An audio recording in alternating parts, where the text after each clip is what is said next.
Ito guys, bababad tayo ng tuyo para may ulam tayo.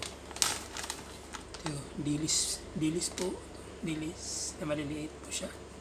Bababad natin sa suka na may kasamang presko na sili. After 2 days, ito po ay malambot na po at pwede na po nating ulamin. Kailangan nating dumiskarte kasi minsan nakakaumay ang pagkain dito sa abroad. Mamimiss din natin yung ulam na pang Pinoy, lalo na sa probinsya dati nung maliliit pa. Ganito na po yung inuulam namin sa bukid. Kaya nakakamiss po yung ganitong ulam.